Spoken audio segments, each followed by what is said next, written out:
Oui, bonjour, c'est Charline de la boutique Charline et ses secrets à la Malle ou les Bains. J'espère que tout le monde va bien. Petite vidéo du vendredi, le vendredi c'est permis. Donc je ne vais pas vous parler du Covid, non, c'est bon, on en a assez, on en bouffe assez là, tous les jours, toutes les minutes, toutes les heures, ça va. Donc moi j'ai décidé de ne plus écouter ça, ça va bien. Castex il a dit oui, il y a eu 300 morts dans la semaine, en fait je pense que ça fait partie de la vie, voilà. Moi je préfère faire comme Ruquier, me concentrer sur les 99,965% de gens qui vont bien. Ah oui, ça vous fait un choc d'entendre ça, hein. Bah ouais, 99,965%, c'est génial. Voilà, vous devriez faire comme moi en fait. Oui, il y a une expression qui dit j'écouille, c'est-à-dire j'écoute mais je m'en bats les couilles. Voilà, je vous invite à faire de même. Puis en plus là, ils nous ont sorti les tests anus. Test anus, Made in China. Ah, c'est vrai que c'est réputé, hein. Made in China, c'est bien. Hein. Ah oui, hein, on continue dans la même lancée. Hein. Oui. Donc, remarque, de t'enfoncer le coton-tige comme ça dans le fion, écoute, ça fera peut-être faire des tests prostate pour certains. Hein, ça leur fera pas de mal d'aller titiller la prostate. Puis nous, ça nous fera une petite réduction du périnée. Hein. Ah oui, superbe. Je rappelle quand même que c'est un orifice sortant. Ah oui, enfin à la base, hein. Oui, bon après chacun fait ce qu'il veut de son derrière, je suis bien d'accord. Moi j'ai des copines, elles travaillent à l'hôpital, aux urgences, elles me disent Charline, tu peux pas t'imaginer tout ce qu'on trouve là-dedans. Là-dedans? Mais qu'est-ce qu'on trouve là-dedans? Des courgettes. Mais les courgettes ça se mange en fait. Enfin, ok. Elle me dit un sèche-cheveux. Mais qu'est-ce que ça fait là quoi? Une poupée Barbie. Mais c'est quoi le principe en fait? Hein? Tu te la fourres et puis après quoi? Tu la remets dans le bac à jouer de tes gamins? Je comprends pas. Enfin bref, vous faites ce que vous voulez, hein, chacun sa merde. Voilà, c'est l'occasion de le dire, chacun sa merde. Ouais. Je voudrais donc vous parler de la Saint-Valentin. Alors je sais, cette année, la Saint-Valentin, ça tombe un dimanche. Ouais, y a les gamins, on est confinés, enfin c'est un peu merdique, ouais, je sais. Mais enfin, ça nous empêche pas de la fêter, hein. Oui, moi j'ai fait une belle vitrine, hein. Je l'ai publiée sur la page Charline et ses secrets, des petites photos pour vous donner envie. Il y a beaucoup de rouge, du rose, ça fait du bien, tout ça. Ouais. Combien de vues sur la publication? 1029. Ok, tiens, sympa. Combien de j'aime? 23. Alors les 23 j'aime, c'est soit des clientes habituées ou des bonnes copines, d'accord. Combien de partages? 5. Alors là, c'est les super bonnes copines qui partagent, ça c'est sûr. Combien sont venus acheter? 0. Ah oui, non mais, moi je vais vous dire le truc, c'est que les gens, ils se projettent plus. Ah non, j'en parlais avec ma copine Karine qui est esthéticienne. Karine, elle me dit, oui, tu sais Charline, quand les gens viennent faire leurs épiles, les femmes, d'habitude quand elles sortent de la cabine, elles repositionnent leur rendez-vous. Ok, puis elle me dit, là, maintenant, les gens, ils disent, je vous rappelle, hein, pour repositionner un rendez-vous, hein. Normalement, on repositionnait pour le mois d'après. Oui, parce que ça s'entretient, hein, c'est comme le jardin, hein, oui, hein, ça c'est sûr, hein. Lorsque le barbu dépasse de la culotte, c'est qu'il est temps de t'épiler la marmotte, hein. Oui, hein, c'est comme ça, les gars, oui. Enfin bref, donc, pour vous dire que les gens, ils se projettent dans rien, ils sont perdus, désœuvrés, voilà, bon. Ok, bon, j'ai quand même la Saint-Valentin. Alors si vous voulez bien venir me faire travailler, ça me fera bien plaisir.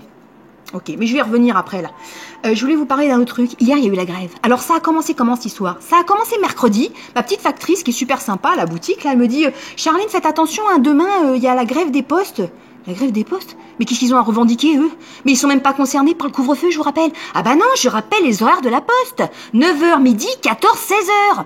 Non mais eux, de 16h à 18, ils vont en course. Ah ouais, moi j'en ai marre de changer les horaires là. Tous les jours, faut changer, tous les jours, je suis un peu de Marseille. Toutes les semaines, il faut changer les nouvelles horaires de la boutique. Oh, ça va, hein, c'est bon. Bon, bref. Donc la poste, ok.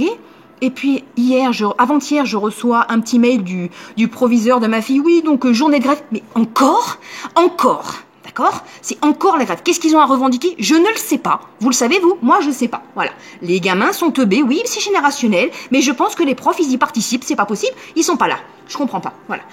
Ma fille, elle rentre hier soir. Je lui dis alors, ça a été cette journée de grève? Comment ça s'est passé? Elle me dit, écoute, maman, j'ai eu cours de 8 à 9. Puis j'ai été en perme. On était 76.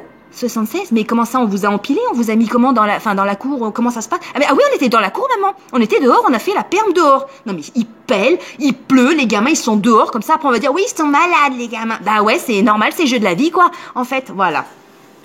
Ok, donc je lui dis, puis qu'est-ce que t'as mangé à la cantine? On a mangé dans des assiettes en carton.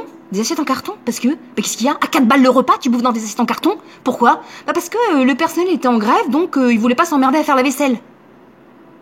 Je t'en foutrais, moi. D'accord? Mais t'as mangé quoi? Dans le carton, t'as bouffé quoi? Ah nuggets lentilles. Nuggets lentilles. C'est quoi cette association en fait? Mais qu'est-ce qu'il avait le cuisinier?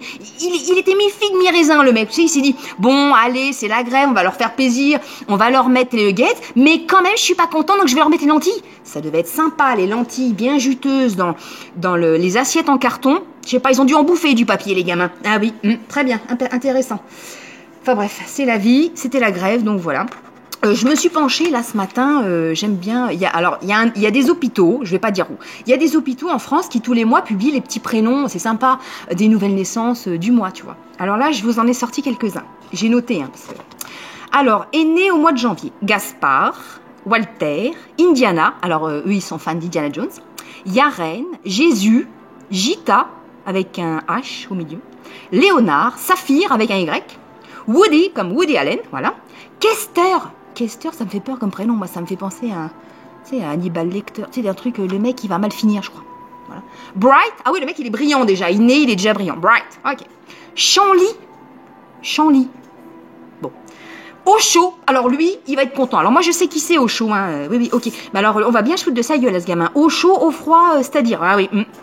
Ouais, ok, non mais les gamins ils vont nous maudire en fait, je pense. Faites attention quand même, c'est une responsabilité de parents qu'on a de donner le prénom. Bah oui, hein, c'est une symbolique, c'est important, enfin voilà quoi.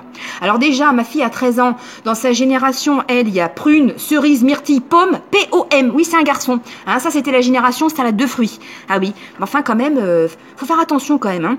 C'est-à-dire, avant, on donnait un prénom principal aux gamins, puis tu leur donnais 2 autres prénoms. Souvent, soit c'était quelqu'un que tu avais bien connu, ou les grands-parents, etc., ou 2 prénoms que tu aimais bien. Aujourd'hui, les parents, je vais vous dire ce qu'ils font. Ils misent tout sur un. Alors, un prénom chelou, puis alors, ils s'emmerdent pas, hein. Ils mettent des trucs improbables. Alors, ça commence au milieu ou à la fin par des H, des Y, des 2 N, enfin, voilà, quoi. Moi, je dis, c'est une génération, on fait des générations cheloues, quoi, aussi. Bah oui, on y participe avec tout ça. Enfin bon. Donc, je reviens sur la Saint-Valentin, hein, on n'est jamais mieux servi que par soi-même, d'accord? Donc je vais me faire ma petite pub, moi. Bah oui, hein, parce que moi je suis sûre qu'il y a au moins 200 personnes qui regardent les vidéos. Donc je me dis, c'est 200 potentiels clients. Alors nous avons la bougie parfumée Caline, trop bon, cire de soja, huile essentielle bio, bien sûr, c'est fait en France, hein. Voilà, ça c'est super sympa, en petite ambiance. Oui, je sais, il y a les gamins, donc pour Ken, ça va être compliqué, mais c'est pas une raison quand même, hein. Bon, très sensuel, l'encens patchouli. Superbe, ok, très bien. Ensuite, je vous ai préparé un petit galet avec écrit amour en quartz rose. Et oui, parce que le quartz rose, c'est la pierre de l'amour, de la sensibilité, de la douceur, voilà. On peut ajouter un petit bracelet pierre de lune, c'est super doux. Puis là, j'avais fait, c'est une petite création, c'est malachite. Alors ça, c'est pour vivre sa vie sentimentale intensément. Puis avec du cristal de roche, vous voyez, c'est super sympa. Sinon, j'ai le petit cœur, petite attention, petit cœur en sélénite pour la douceur. Ok, ah oui, j'ai une jolie bague. Alors attendez, je la mets au bon doigt parce que sinon, on va croire que je vous fais un fuck. Hein, avec un petit cœur, vous voyez, sympa aussi. Ouais, je suis tout dans le cœur cette année. Et puis, bah, pour les gens qui n'y croient pas ou qui sont célibataires, je vous propose d'acquérir cette magnifique Sainte Rita. C'est quand même la sainte des causes désespérées. Ah bah oui, moi j'y peux rien, hein, si vous pouvez pas faire des rencontres et compagnie, hein, voilà. Hein, bon, sur ce, je vous laisse. Je vous souhaite une excellente journée et puis je vous dis à tout bientôt. Au revoir.